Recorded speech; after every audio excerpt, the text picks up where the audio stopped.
Do you want a weekly dose of energy and marketing tips to grow your business? Then you've come to the right place. Welcome to the Lisa Peasick Show, a podcast that empowers entrepreneurs to heal and be heard, the permission to pivot, and the tools to design a life you love.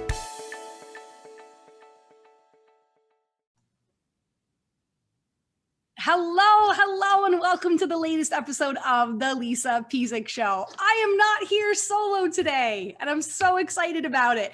If you're watching, you can see that I've got my husband, Eric, here with me, and we have a fellow marriedpreneur, couplepreneur, whatever you want to call it. It's a double date of preneurs. We've got Carrie and Craig here today. Carrie Bohling and Craig Clickner, welcome to the podcast.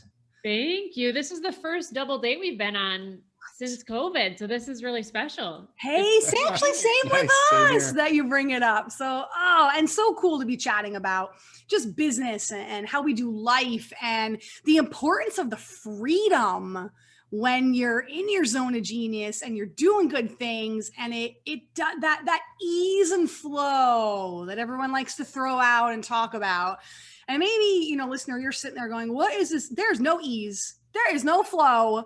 This is not what I thought I signed up for when I wanted to open a business or run a business or have a side hustle, which is what you guys are the experts in, having built many. You wrote a book about this to give you that credibility and to really have, walked or crawled or ran through that fire to build your business with side hustles. And that's my hope, is that, the listeners today are going to really get that information to change their mindset around it, change their skill set around it, and take action. And we're going to talk about this life set that you guys clue into that's really going to help them do something different to get a different result in their business. So let me tell them about you. Carrie and Craig are co-founders of several companies, including Tandem Consulting and their nonprofit Tandem Giving, Inc., which helps older children in the adoption process through advocacy adoption. Their businesses, which initially started as side hustles, have allowed them to step away from their full-time corporate careers and instead become full-time parents and entrepreneurs, as well as recently published authors with their book, So You Want to Start a Side Hustle. And I will include the whole rest of this amazing bio in the show notes, plus all their links. I want to get right into the goods. So for anyone, this might be a silly question to start, but for anyone that's going, what exactly do they mean by a side hustle? Tell them what you're talking about. You want to take that one, or should I, honey? It's all you. Okay. Tap in. So I'll tap in. So we define side hustle a little bit differently than gig work, right? So the gig economy is where you go get that part-time job, that part-time work, you bill and you're done, sort of like temp work or shift work. We define a side hustle as more something you can do outside of the day job, and is scalable and can really build into something more significant, whether you want to replace your job or at least enhance your lifestyle. And so we see a lot of people starting businesses, but not finishing them. And some reasons for that is because it's hard to hit a target if you never define what it is, right? And so you don't get in your car and drive somewhere without a specific address. But most people who are starting side hustles or doing gig work, there's no specific address. And if you end up in the desert and because you put in South and you wanted to be in Disney World, you might be able to handle it, but your kids are going to be PO'd, right? Yeah. And so, I know our kids will be this fall. So the idea of a side hustle is hey, let's build something on the side, but let's treat this like a real business. And I'll say this because this might speak to your audience. The reason most people fail with their side hustle is because they treat it like one. Right. So the question is, how do we build something on the side that can be significant, but treat it like a real business without completely disrupting and dismantling our life? Because for us, the whole idea of a business was to use it as a tool to create a magical life, not to be the servant of our business. Although when you start in business, you have to work your face off. That's another conversation we can have, right? So 100%. That would be my quick pitch on why side hustle is so awesome. And the fact is, you should have more than one way to make income. So that's just a fact, duh, right? Yeah. So if you're going to do something, let's take a look at what you should do, how you should do it, and try to build something significant, I think.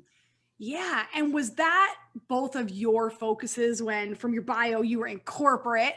Were you always kind of dreaming up this, I need another, and I totally agree with you that we think we have these stable jobs because we have a job, and there ain't nothing stable about that anymore. So did you always have that kind of looming in the back that, well, we should have a side hustle, or we should have another revenue stream or another game plan? Or did it kind of come to you or hit you? How did your evolution in what you're doing come about?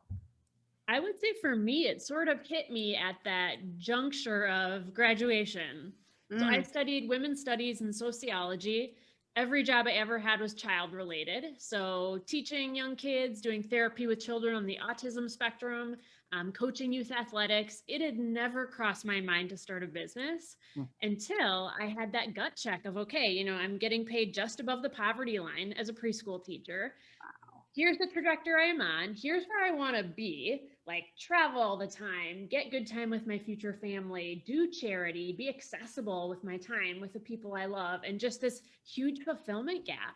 And just being really honest and candid with myself that, okay, I did everything I was supposed to do, but it's not enough. And that recipe of go to school, get a good job, live happily ever after, it might have worked with our parents' generation. My mom is a nurse of 43 years at the same hospital. I consider that a huge success. But for me, again, the vision was different. And so I knew I had to change up the script.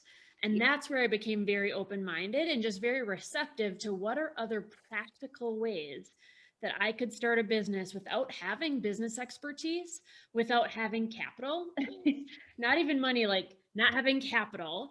And how can I leverage my assets, which is my time, and really taking sweat equity and getting serious about building something on the evenings and weekends. And I would say people who are not good candidates for side hustles would be people who don't want to invest evenings and weekends, because that's kind of what you have left over. The nature of a side hustle is you also have a job. So if your job is more traditional in hours, like you have to be open and receptive to that outside work. And I think being honest with yourself about, are you up for that journey, and being smart about how you invest the time too. So yeah, I love that. I remember early on that question of what am I willing to sacrifice and what am I not willing to sacrifice? So I'm not willing to sacrifice, I don't want to miss putting my kid to bed, but I'm willing to sacrifice TV, Friday night out with the girls, like all of that. And I think that's such a great guiding question. And you said something about the fulfillment gap. I thought that was just such a key phrase, that you're right. We have that like staircase of success sometimes as women, maybe men too. I don't know if you experience as much as women do. Yeah, it's the same. But you're right. It's like go to school, get a good job, get married, have children, work till you're 60 or 70 or whenever, retire, and then you have no idea. Your whole identity is wrapped up in what you did, and now you have no idea who you are and what you want to do in this so-called pleasurable, fun retirement that you're supposed to be in. You're more lost than ever. And I love that you said, that fulfillment gap for you, and practical ways. And it started as giving up your evenings and your weekends, little chunks of time kind of here and there. And is that what you would say, that mindset? Because a lot of people go, I don't have time. I want another revenue stream, but there's no way I could ever, start a side hustle, do something else than what I'm already doing. Sweat equity, yes. Time, yes. But do you need a crap ton of it to be successful? Well, I would say it's valuable for people to do some math. We've got 168 hours in a week. So actually doing an audit on your time, and like you said, like how much time are you on Instagram? Most people are on Instagram or social media at least an hour a day. By the end of the week, that's a full work day. People have invested into stalking their ex-boyfriend. And their ex-boyfriend's cousin and their cousin's neighbor, and like it goes on and on. The Kardashians. Right? It's a spiral. It's a spiral of attention that you just squirrel brain. I know. So let's just be freaking honest with ourselves. Like, it's not a lack of time. It's a lack of discipline and almost an awareness and mindfulness. And really, I think we can both attest to working our guts out through our 20s with our side hustles, but it was also built in some pretty small pockets of time too. And it's like a good workout program. A lot of times people think, well, I have to be lifting weights 3 hours a day, every single day, or nothing. People are so binary. They're so black or white, all in or all out. And it's like, no, there were certain days where sprinkled throughout the day, I took that 15-minute pocket instead of going on TikTok or instead of jumping on Netflix. And I just made smart decisions with the time I did have allocated. And oftentimes when you have less time, you focus on the most important things. And I would say probably both of us can attest that being a mom or being dads, we have less time, but we're way, way, way more diligent about where we put it. And I think that's a tip people need to challenge themselves on from the time perspective. 100%. Now, what about oh, go ahead. Yeah. I was going to say, yeah, people will ask, well, like, how did you step away from corporate or create these businesses or create this level of autonomy? And the answer is like intentionally, like really freaking intentionally. Like we knew what the end goal was. We knew what the desire was. And so then that streamlines our behavior. And it's like, it's really interesting how the dream can actually like discipline us to do what's most important in a given moment if we're able to hold it in our mind while we're in the thick of like life, right? Oh my gosh, it's so true. Like I remember even our journey. I was working as a nurse. That was actually my degree is in a nurse. I was a nurse for many years, and you were freelancing. So you were working and you were freelancing. Yeah, and I was working. Yeah, I was working like agency work and downtown Toronto hell. Like grinding, working. We were literally kissing each other. I was working 7 p.m. to 7 a.m. and you were working 7 a.m. to 7 p.m. with the commute. And we were literally like kissing each other on the way out. But exactly what you said, Craig, it was the dream of it's not going to be like this forever. What are we building? Let's get really intentional. And for a while, it was like my nurse salary that helped you be able to leave your agency and transition to, and then it was flipped. And then when I was transitioning out of nursing, you had really kind of stepped up and grown the business and the growth, and you were kind of supporting us for a while. And then I was able to leave nursing because our income was just soaring and we were making more than, it needed. But it gave purpose to that. Like, oh, it kind of sucks to still be doing this job and doing this thing. But it was like, but the money's allowing me to invest and grow. Or I know that I have to be super intentional with this time right here because this is all I have if I want to reach that business goal and get to that next thing. So I 100% agree with that intentionality. And that totally leads me to my next question of, what about the side hustlers? And listeners, you talk to me. So I know this is some of you listening right now or catching the replay. They have like 97 streams of income. So I talk to them and I'm like, they've hit a ceiling because they're like, I have no more time. I have no more time. And I say, okay, well, what are you doing? Let's look at it. And it's like, this side hustle is making like $100, and then this is making like, a couple of $100, and this is making a few bucks, and that's making a little bit more bucks, and that's only.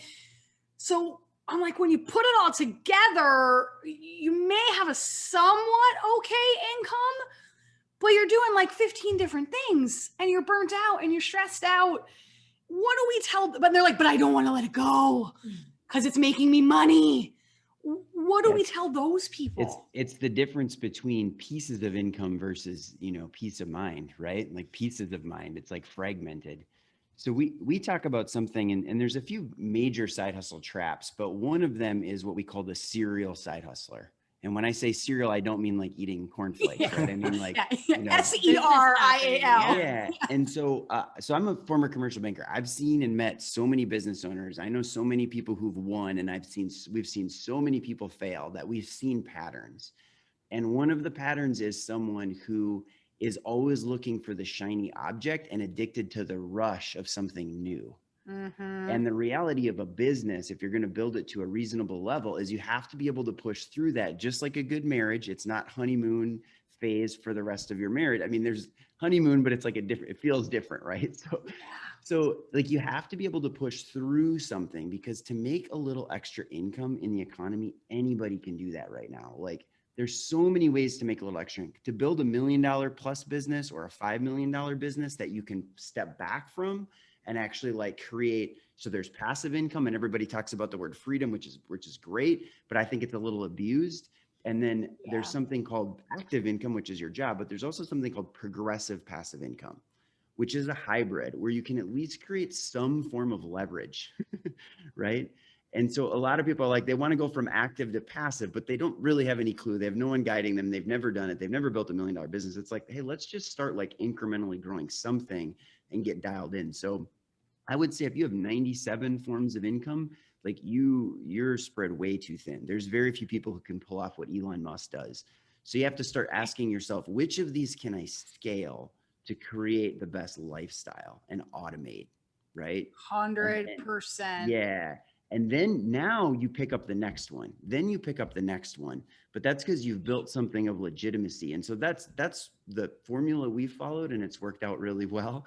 And so like now we don't have jobs. So it's like 40, 50 hours a week are ours. We have maybe 20 to 25 that goes into maintaining and supporting the businesses we have, but the rest of the time is ours. So if we want to pick up a podcast or write a book or whatever, it's like, that's the freedom. But if we're going to do it, we want to drive it to the goal line. Otherwise, create real impact and significance from something we do. Yeah. And quite frankly, a lot of people, if you have that many streams of income, you're probably doing enough work that if you just channeled it into one or two different areas, you could create immense leverage and significance. But yeah, you're too diversified, and you're actually missing out on like the deeper point, likely. Depending on what your life vision is. And that's kind of unfortunate too. That's where it's, as a business coach, it's hard to see people struggle that much and feel like they're doing the work, but without actually capturing the real rewards. bodacious rewards, Yeah. right? And what you just said is exactly when it's like you say something to your child and it doesn't land, but then someone else, like a teacher or coach, says it, and then they go, oh my gosh, I've been saying the same thing. It's not for your lack of effort. Yeah. It's that Not you're at all. so broad. If you took all that time and zeroed in on one or two, even maybe, but after you get the one rocking and rolling, and you've proven a system, you've proven, Yes. then you can automate, then you can make it passive. And you bring up such a good point about how you didn't go from your corporate to like passive income, living the dream right away. You had to figure that out. I mean, but now that's why you have coaches and consultants and people like us and people like you guys that can hopefully shorten that learning curve when you listen. And Yep. you take the coaching because you've been, we've been there, or we've seen, as you said, we've seen other people working so hard, yet they're just too wide and broad, and they're burnt out. Yeah, well, and I think there's a big misnomer. Like, you don't have to be an inventor to be a successful business owner. Like, you don't have to be ultra creative. Like, you can buy a franchise, you can build a direct sales business, you can do affiliate marketing. Like, these are things that you can do to create systems, learn the game, and then scale from there. So I would say the biggest remedy, which is I think the direction you were going and starting to insinuate, is like, get yourself like a good mentor, like an authentic, not someone who posts good content on LinkedIn. Like, that's not what I'm talking about. Like someone who's built something and has results and has preferably have helped some other people and can help you. And maybe it's free, maybe you pay for them. Like, I don't know, but vet them and then develop a real relationship where they can look at you and be like, and tell you honestly, you're not going to win. You're not going to build any of these to $1 million. You're going to create pieces of mind, not peace of mind. And I think a good business owner can do that for most people. And they can also help you decipher which where to focus, right? And it holds us accountable in a whole nother level. So for us, that mentorship was like huge, because once we had a real live example, we're like, oh, this is what it looks like. This is what we should be doing. This is why I couldn't start a tech company in my 20s like I can do now, because like I didn't have the resources and the manpower, the credibility, or the skills. Like, I just didn't have the skills, the leadership, the confidence. I didn't have any of it, right? But now if we do, okay, great. Let's blast off from there. I would also just add really quick that if someone has that many very small streams of income, my hunch is they might be a little bit addicted to the quick money. Yeah.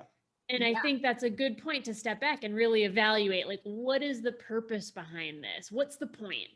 And I think it's fair to have a side hustle to fund the side hustle.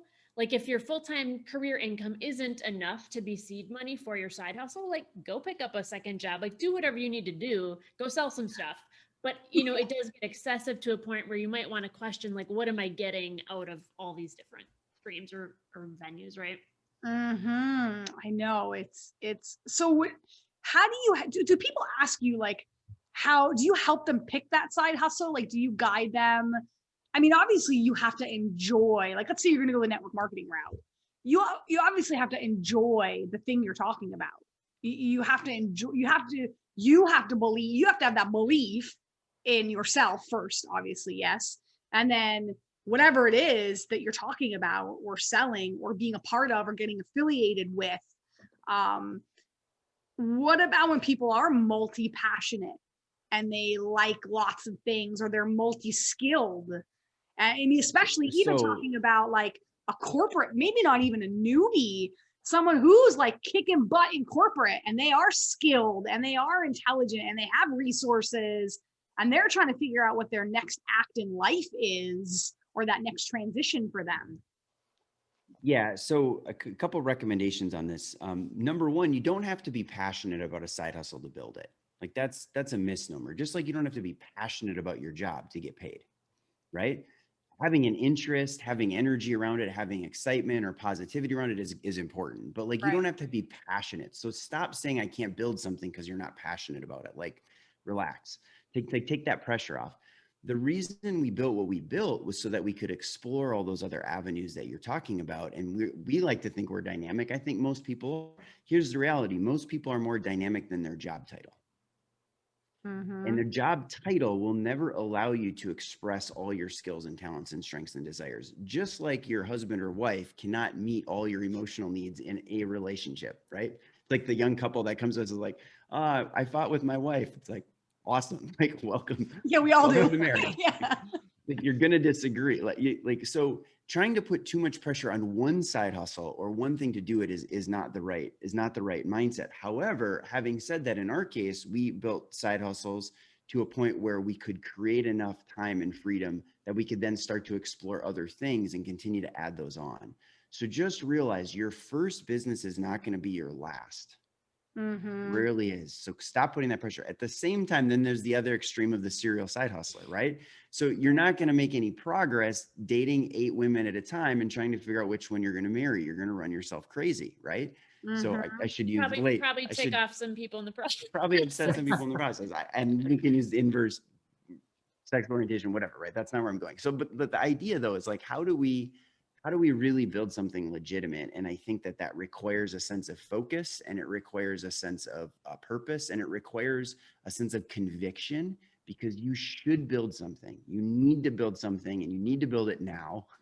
So pick something and roll with it and get a mentor to help guide you a little bit.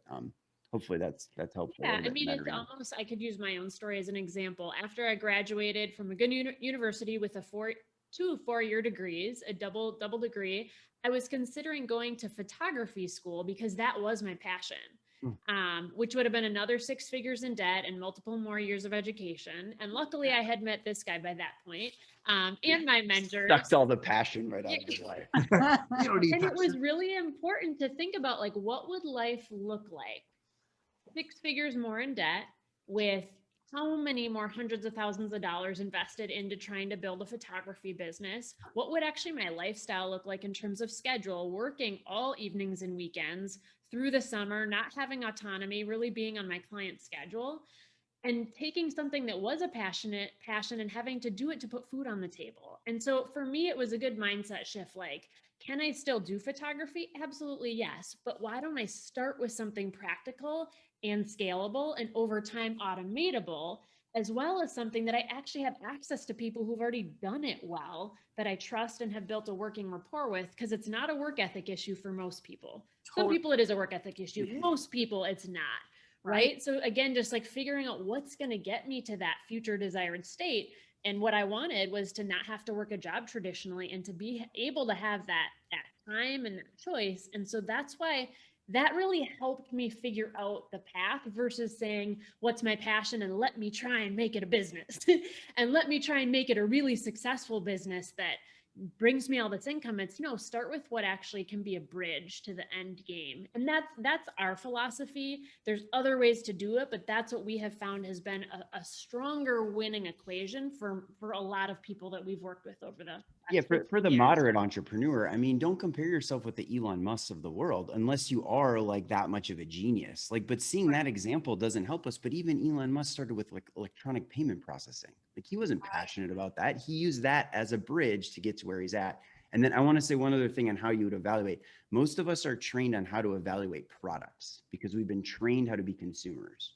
We've had 20, 30, 40 years. How do I evaluate a product? So we go into business, we think product, product, product. But what you really want to think about is systems. And you mentioned that word earlier. And so one of the things that we did in the book, and we put it on the website, is just like having a business evaluator where you can actually quantify like, okay, is this scalable? Yes or no? Like, do I already have expertise, or am I going to have to spend 3 years becoming an attorney and getting my JD before I can do this, right? Or longer, right? So like actually thinking through some of those practicalities and being open-minded versus like, I must do this thing because when I was 10, my dad taught me about it. It's like, great, but is that the best way for you to create financial autonomy? Like, I don't know, right?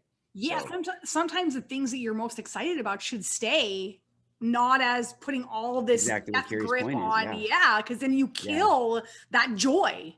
You kill that joy that you have. Leave that as that. And I love how you described it as the bridge that you get to choose.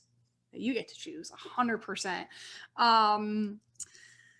So your book, was it always on the game plan to write a book? Did the book come to you? How did that come about? The book came to us. I like that Showed up in our visual. Yeah, lap. I wish it just came to us. It was really hard work.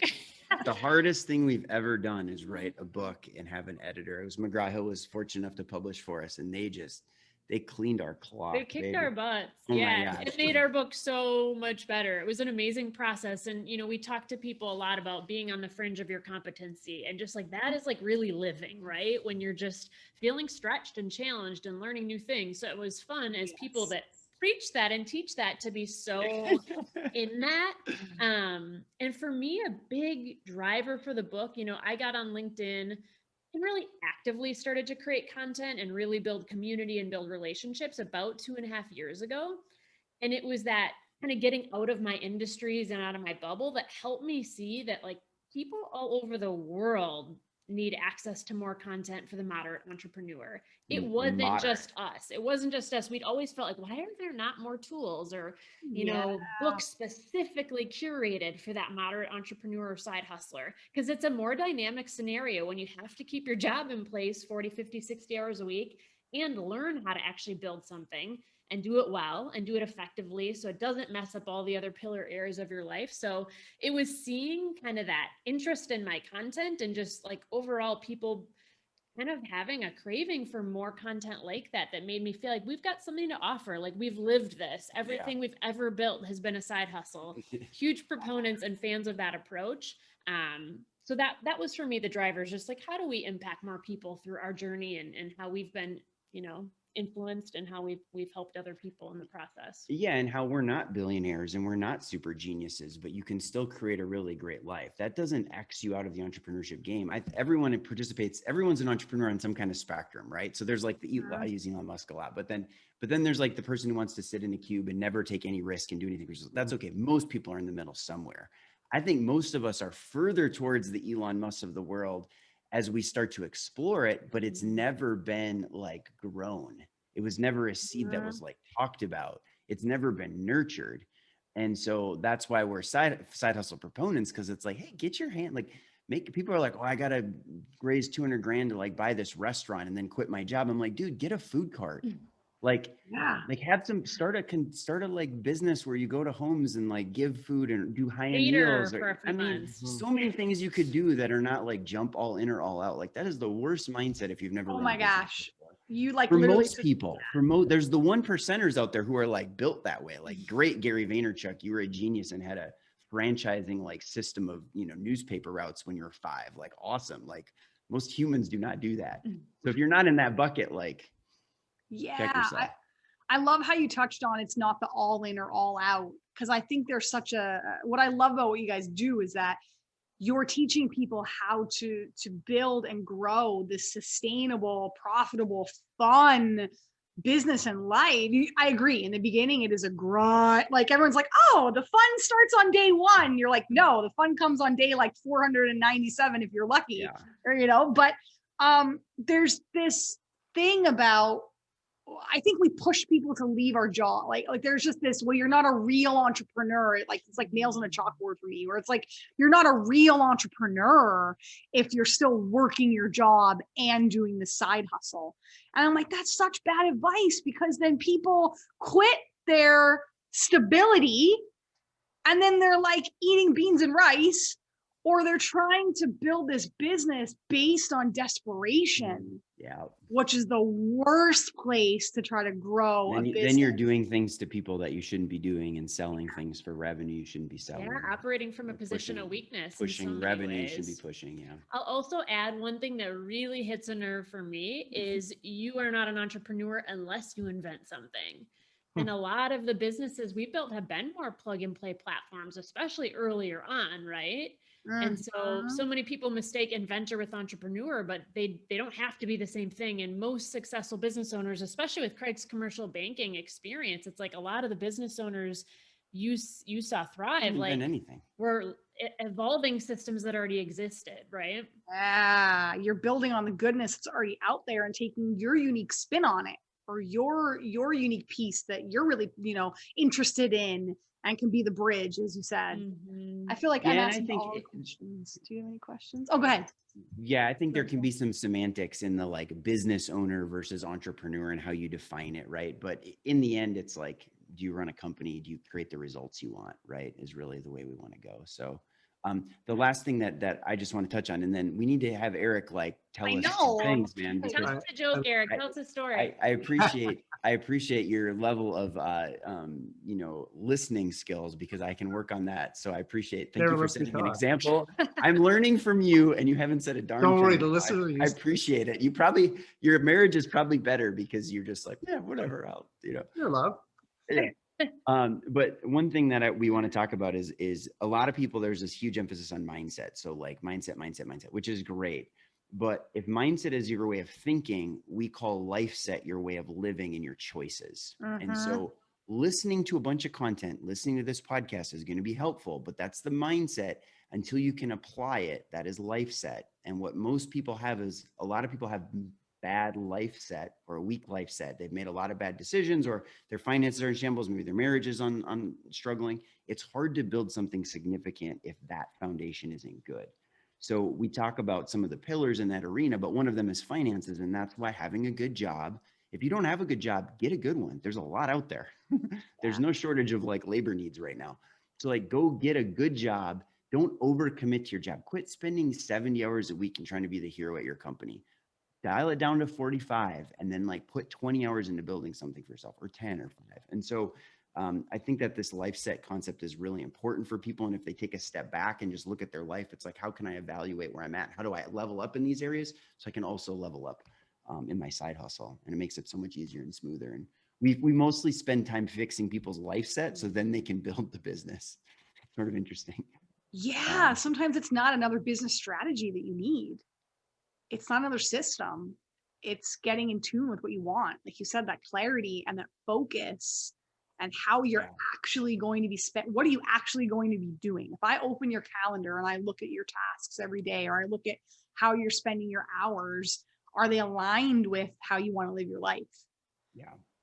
And you're right. So many people never stop to even realize that they have that option to design their own life, because as you said, they've got into the job that they thought was the right thing to do, or they started the business that they thought made the most sense, or was handed to them, or that they decided to grow, and it doesn't actually align with where they want their life. And then when you become, a couple, that's a whole nother vision that you have to a dynamic, that you have to plan together.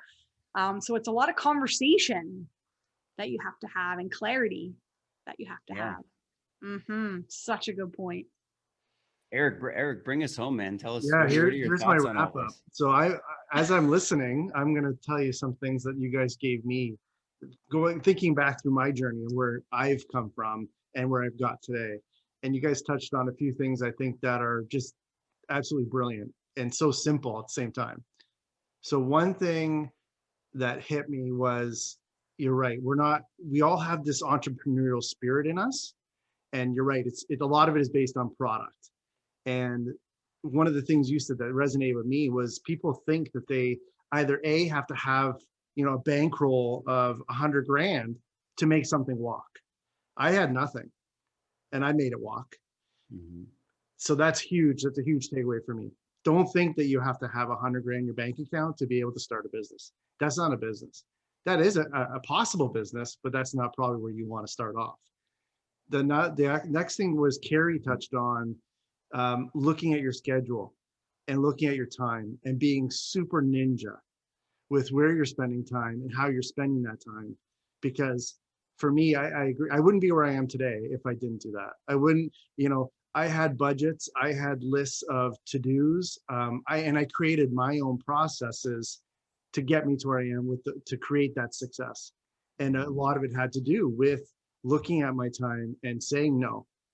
And that was huge for me, Carrie, to be able to do that today. Anybody who's listening to this, please, please, please, if you don't already have those in Word, in Google Docs, whatever it is, start and just do it. Whatever that is, just go day by day, hour by hour, and get ninja with your time, because it will reward you in the end, guaranteed.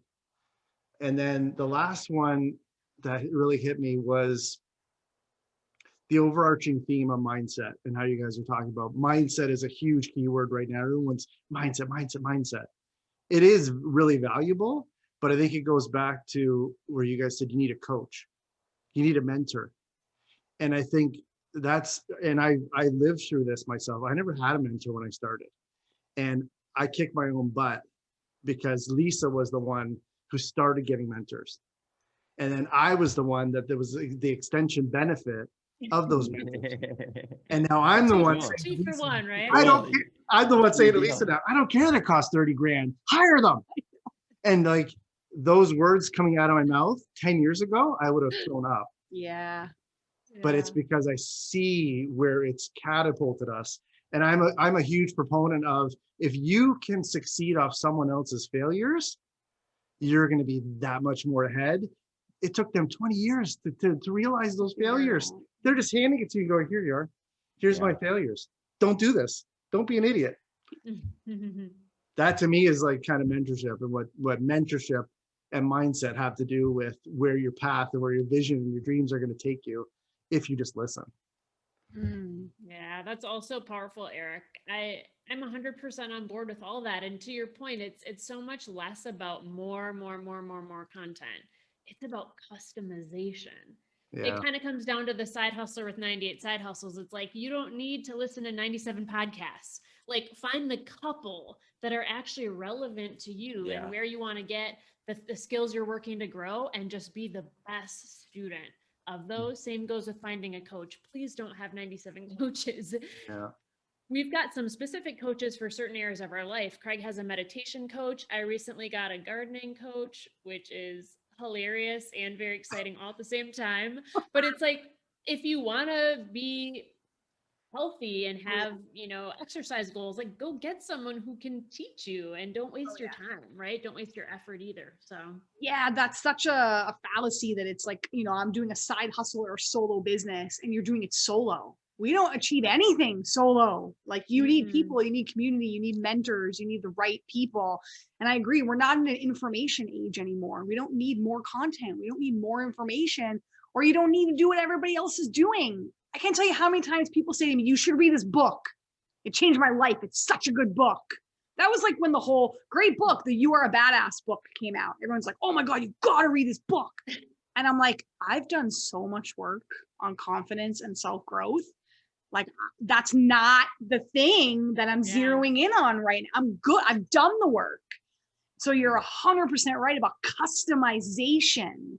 What are the areas that you need to grow and learn, and who is that right mentor, or what is that right podcast, or that right book, or whatever that is that you need for that skill set that you're trying, that life set, or whatever that is that you're trying to figure out.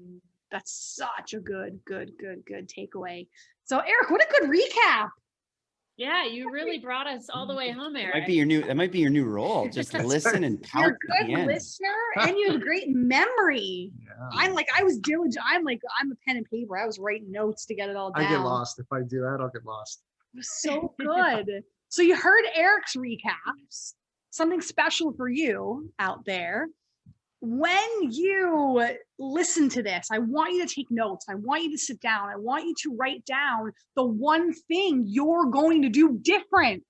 Remember we talked about it's not always a mindset thing, and it's not always it's not for a lack of hustle or a lack of effort.